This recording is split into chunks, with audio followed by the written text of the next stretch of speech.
GW.com.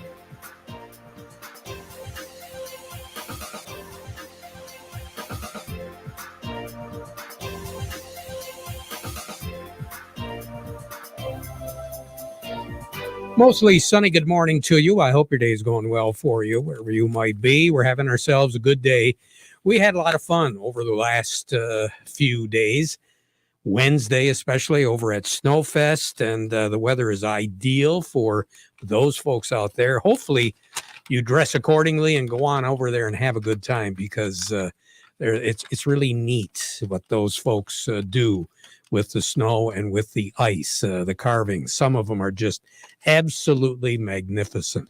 So hopefully you'll be able to stop out and take a look, and of course enjoy a dinner or two as well at Zender's and in the warming tent. And then yesterday, day number 2 of the Great Lakes Crop Summit, it was really nice to see all of you there that were there.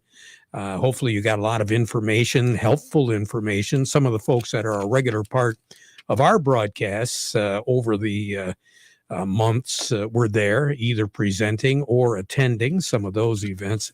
In particular, we did have a chance to talk to Jana Fritz. She is the head of the Michigan Soybean Association. Had a good conversation with her. So if you're up early enough tomorrow morning, the Week in Review program, I will be featuring my interview with her. She had some very interesting points to make as far as the agricultural industry goes here in Michigan, and what folks are going to have to plan for and try to tackle as we move into this year of the midterm elections. So she had some very interesting comments to make, and that'll be featured again tomorrow morning in our Week in Review. That starts at 5:30 on Saturday mornings and goes for a full half hour. But we've got a few minutes here that we've got to fill, and I think we've got some pretty interesting information as well. We'll be talking about the markets here in just a moment with Gary Kaufman, but right now the weather is going to be one of the major headlines. Currently it's 11 degrees at the airport, 13 at Radio Center. Midland has 14, Bay City has 14. We do have a north wind about 13 miles per hour. So the wind chill, once again, is below zero. We're looking at some light snow down in the Detroit area, some flurry activity over in Bad Axe. Again, a lot of that a function of that north and northeast breeze coming off of the water, which is relatively warm, but it is cooling down rather rapidly. And that is going to be presenting a problem for some folks as we move into the week next week. What are we looking at? We've got a high pressure system over Iowa right now, and that's pulling that cold air not only down over Michigan, but it runs all the way down into the Ohio River Basin, the Tennessee Valley. This morning, Dallas, Fort Worth, 34 degrees. We're seeing a lot of low 30s and high 20s in the Tennessee Valley. And then to really make it interesting, you move a little bit further to the east along the East Coast.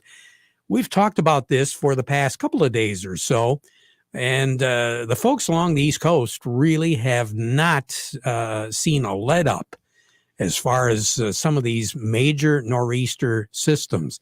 Because what's been happening is the low pressure systems, whether they move through the Great Lakes area or up in southern Canada, or for that matter, down through the southeastern portion, the Gulf Coast states, a lot of these lows wind up over the Atlantic, all up and down the East Coast, and then they stop. They really don't move systematically eastward well out into the Atlantic. They kind of hang along the Gulf Coast, some of them closer than others. Well, this one is going to be a little bit closer, not a lot closer. The snow is not going to work its way back into Pennsylvania very far. For that matter, New York State itself really isn't going to see a whole lot of snow. But where it is going to snow right along the shoreline, the coastline, starting in North Carolina and moving all the way up into the New England states, they are going to get nailed. 1 to 2 feet of snow is in the forecast. Some folks are seeing cancellations, delays already set up for airlines off to the East Coast. So if that is a part of your travel plans and you haven't heard anything, you best take a look, because there is going to be some travel problems along that part of the United States. At least 12 inches of snow is in the forecast for a number of our major cities, affecting millions and millions of people. The other thing is 50 and 60 mile an hour winds, not quite hurricane force, but still right along the Gulf or right along the shorelines, the coastlines, it is going to be just downright nasty. Matter of fact, Boston, I believe the last report I saw, they have a winter storm warning up. And some of those areas, Boston, even New York, down into New Jersey, they're talking 12 to 18 inches of snow. And some forecasts I have seen more than 24 inches of snow in the forecast for them. That's not going to be the case. Eastern Tennessee, Kentucky, Virginia, West Virginia, Maryland, New Jersey, all of those, and then off the coast of North Carolina, they are going to be looking at a whole lot of snow. For us, it's just going to be flat out cold. 18 for a high today. We got a little bit to go yet. Sun and clouds, not too much as far as any adverse weather. It's just cold. A low tonight of about 1 below zero with a light east breeze, about 5 miles per hour, mostly clear. Tomorrow, partly cloudy, but then the clouds will be moving in late. Will warm up a little bit, 22 for a high. Light snow from a low pressure system over northern Minnesota, moving into Green Bay area late tomorrow afternoon and tomorrow night. So that's what's going to generate the light snow that will spill over into the day on Sunday around here. 22 is the high, 12 is the low tomorrow night, then a little bit warmer on Sunday, 26 for a high, 12 for a low. The low pressure system on Sunday is going to be running through the Toledo, Ohio area as we go through the afternoon. So that's the reason why we're going to see that. Then on Monday, quiet.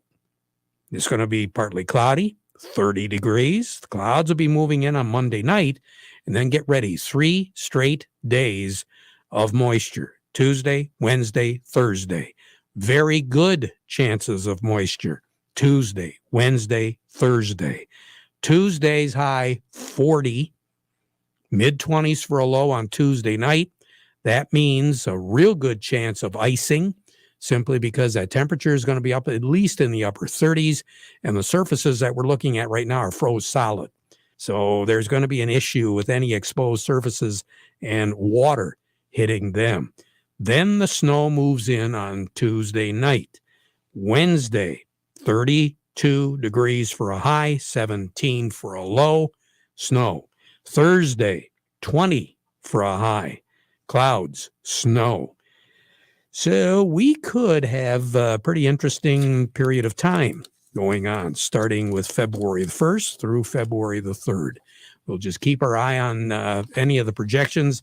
Obviously, there'll be a lot more materialization of these forecasts as we go through the weekend. But right now, if you've got any travel on your mind in the state of Michigan for Tuesday, Wednesday, Thursday, might be a good idea to plan out an option or two, because you could run into some pretty tough travel conditions around these parts. More on the weather as we go through the broadcast. Take a look at the markets in a moment, but before we do that, we want to remind you the weather forecast brought to you by the folks at Nutrient Ag Solutions. Nutrient Ag Solutions has the local expertise to recommend the corn, soybean, and other seed products that are the best fit for your field. Plus, unparalleled agronomic support with products and services to unlock yield potential and improve crop performance from planting to harvest. Ask about our financing options to help you get more from every acre and lead the field. Visit your local Nutrient Ag Solutions branch or go to nutrientagsolutions.com. They say there's a secret to growing a great crop. At Nutrient Ag Solutions, they beg to differ. It all starts with a strong foundation, and when it comes to fertilizer, there's no question that Titan XE drives dry fertilizer performance. They've been unlocking the potential in every prill of dry fertilizer with biocatalyst technology for over a decade. Visit lpi.ag/Titan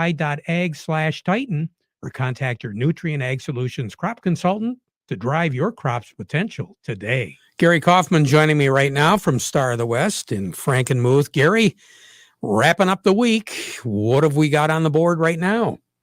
Well, Terry, we're wrapping up the week on a positive note. Hopefully, we can maintain this for the next few hours. But currently, we have cash wheat up 12, Terry, at 754 on the white, 719 on the red.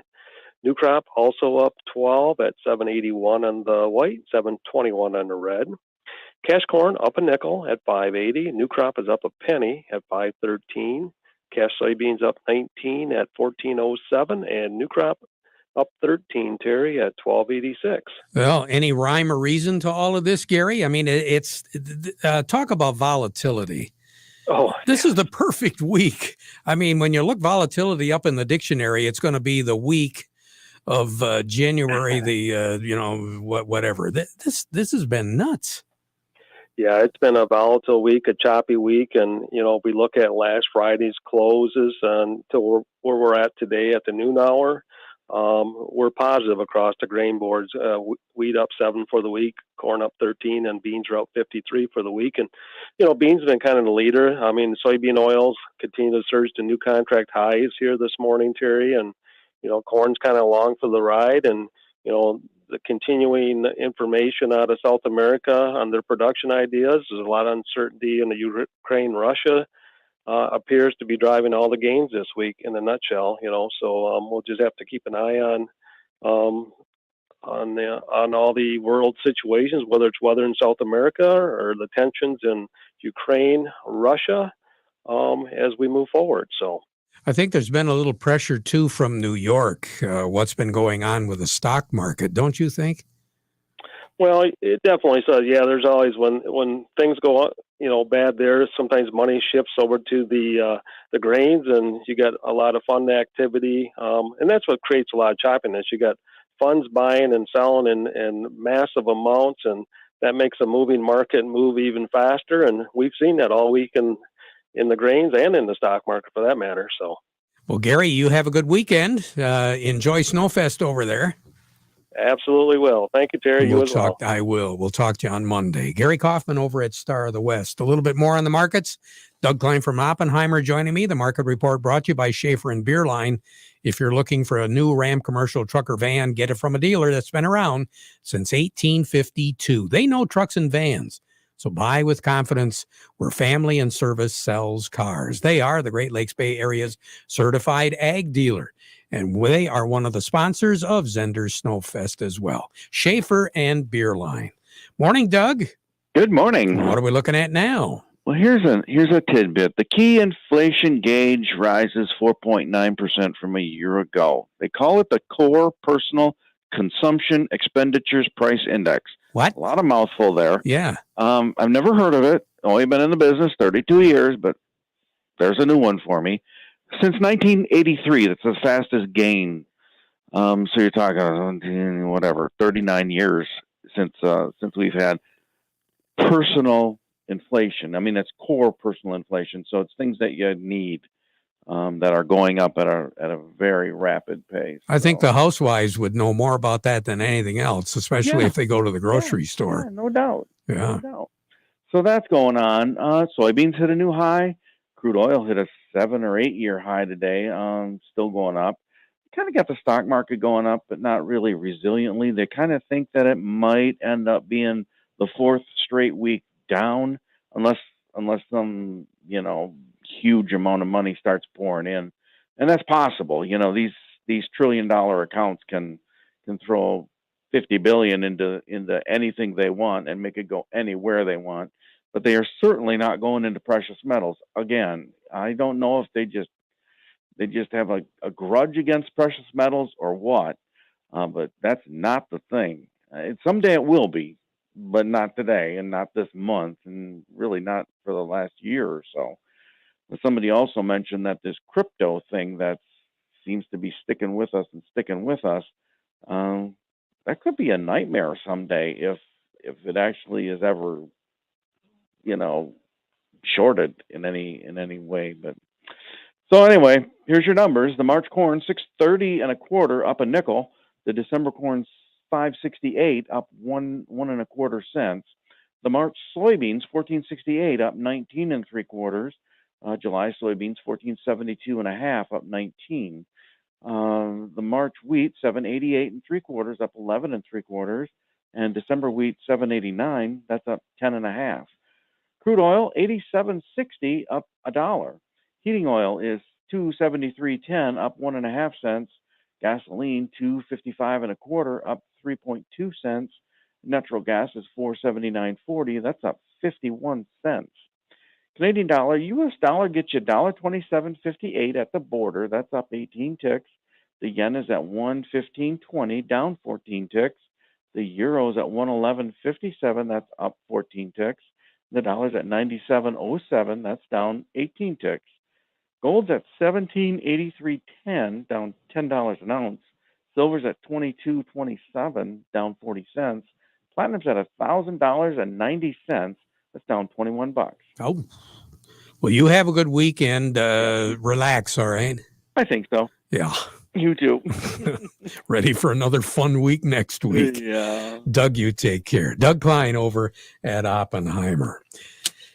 Have the opportunity now to talk to Stephanie Zelenko with Agro Liquid. She's the field agronomy research manager there. Stephanie, good morning. Understand that you had a chance to go where the weather was a little bit warmer.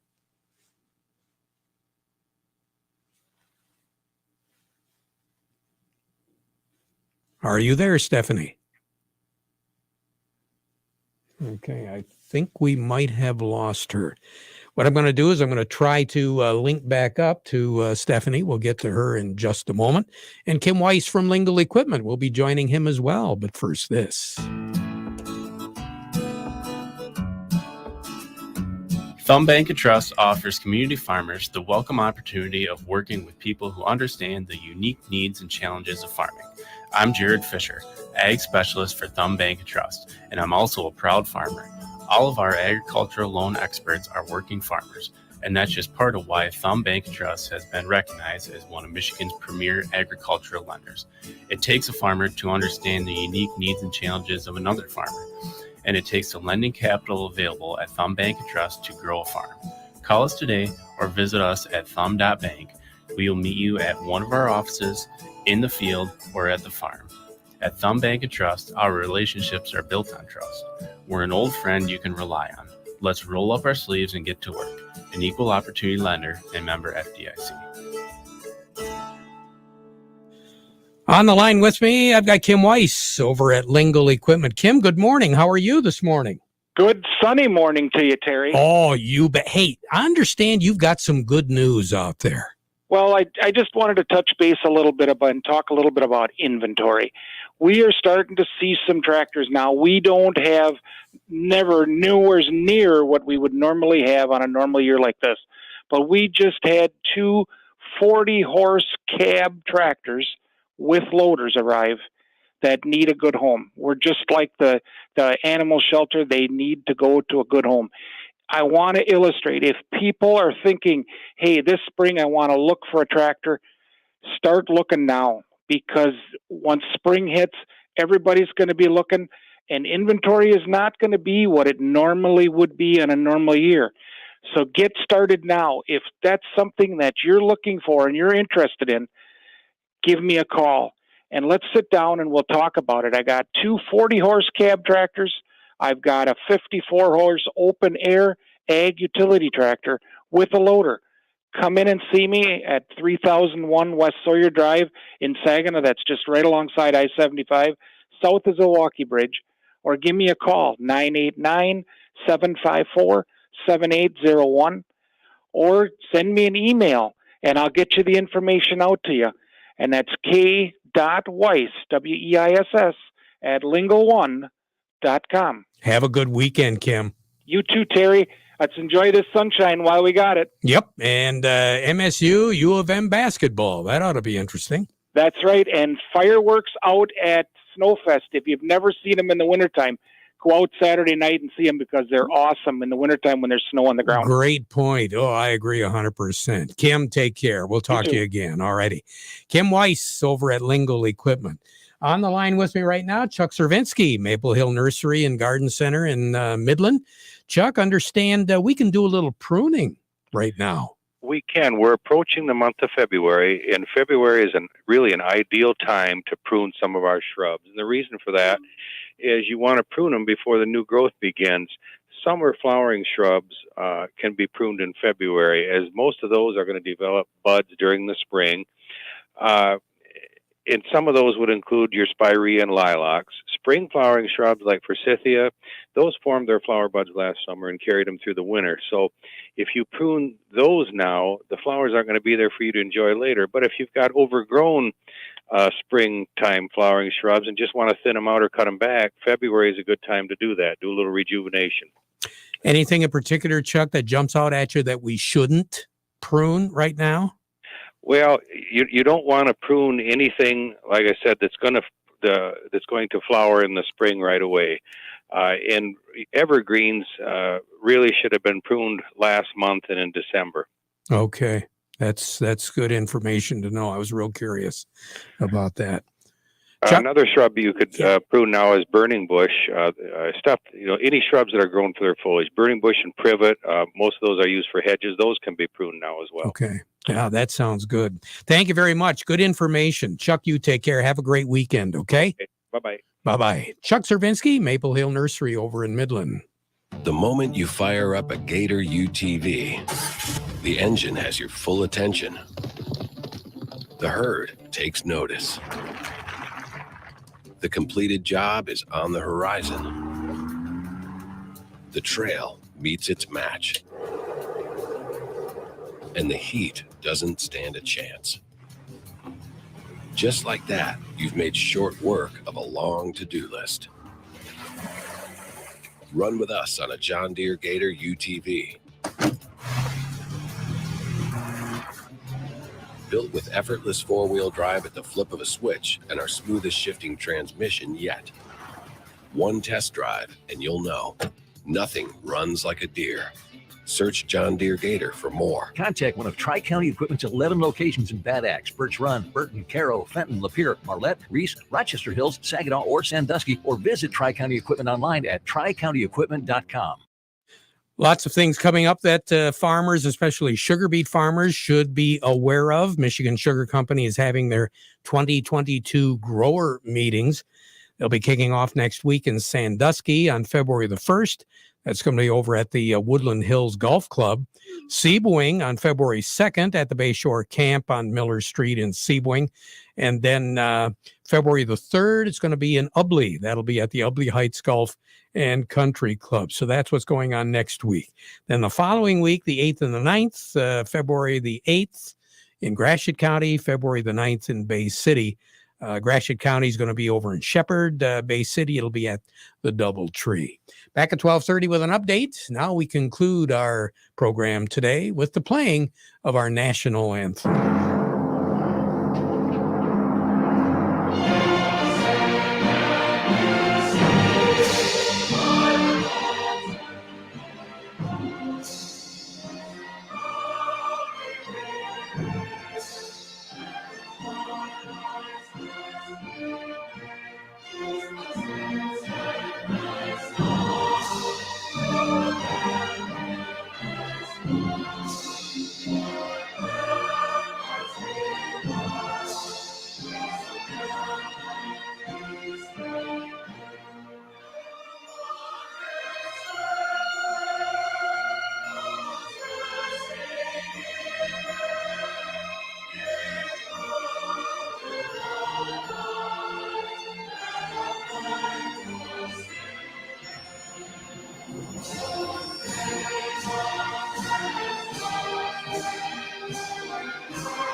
From the Premier Kitchen and Bath Gallery Showroom and Design Center Studios. This is WSGW, Saginaw, Bay City, Midland, WSGW FM, Carlton. This is CBS News on the Hour, sponsored by Rocket Mortgage. I'm Steve Kathan. Tears and tributes in New York City. Thousands of police officers at St. Patrick's Cathedral to honor a 22-year-old cop, one of two shot and killed when they were ambushed last week on a domestic call. Dominique Rivera recalls going to the hospital when she got the call about her husband, Jason. Walking up those steps, seeing everybody staring at me was the scariest moment I've experienced. Nobody was telling me anything.